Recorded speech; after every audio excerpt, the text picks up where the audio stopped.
كنت دايما انا بركن العربيه ورا، شايفين جنب العربيه البيضه ديت، بس النهارده انا ركنت العربيه مع العربيات كده ورا هناك، عشان دخلت اجيب الحاجه ديت يعني. المهم انا من وقت للتاني كده بنسى العربيه انا ركنتها فين. في حد عنده نفس المشكله زيي ولا انا بس؟ فانا دلوقتي المفروض انا رايح ادور على العربيه، يعني هي كانت على الشمال، كانت في يا في الشارع دوت او في الممر دوت يا الممر ده. ف انا فعلا بدور عليها يعني اهي هناك اهي، لقيتها. بس ديت مشكلة يعني دايما بواجهها. حد بيكون عنده نفس المشكلة ديت ولا؟ تفتكر العربية فين؟ اهي بص راكنة اهي. معايا شوية الحاجات دولت رايح اوديهم. هم يبانوا ضخمين بس هم مش حاجات كتير يعني، او تبان ان الحاجات كتير بس هم يعني مية وكده. بنوديهم في طيارة هناك اهي. دي طيارة تقريبا تبع المستشفى،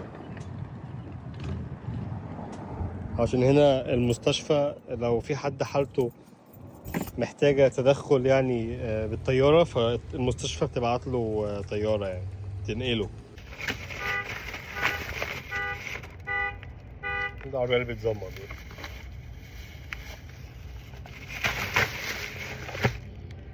هروح احط العربية وارجع تاني، خلي بالكم من الحاجة لغاية ما اجي.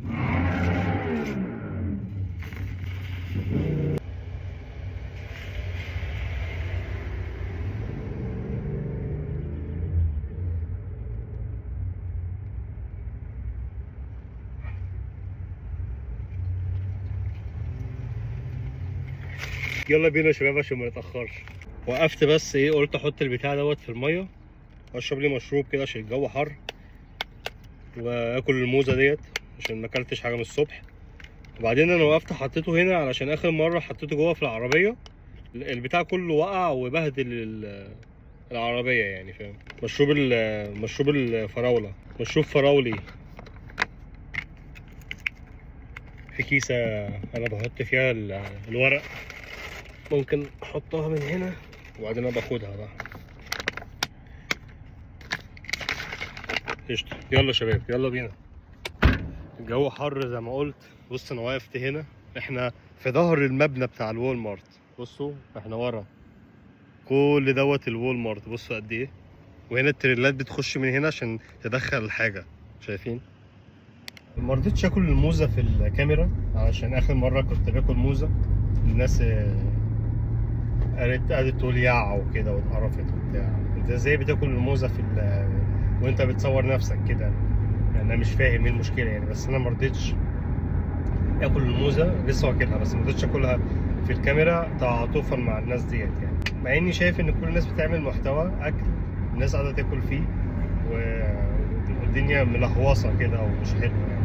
بس انا بحترم الناس يعني، بحب اللي يكون اللي بيتفرج عليا يعني، بحب ان انا اريحه واخليه كده اللي هو ايه مبسوط وكل حاجة على هواه يعني. فاعملي لايك عشان انا بخليك مبسوط. احنا دخلنا الشارع اهوت بتاع البيت اللي احنا رايحينه، وهو هنا على اليمين. عايزين بصوا كده ايه قبل ما ننزل حاجة عشان نتأكدوا. خلاص نزلت الحاجة عند البيت اللي كان على اليمين دوت.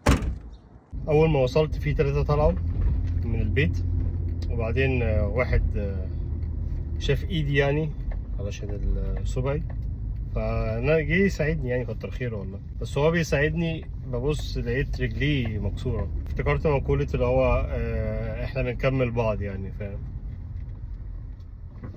بس فكتر خيره والله. ايش يا شباب، دوت كان الفيديو خفيف لطيف ظريف كده. مستنيني فيديو جديد ان شاء الله. يلا السلام عليكم.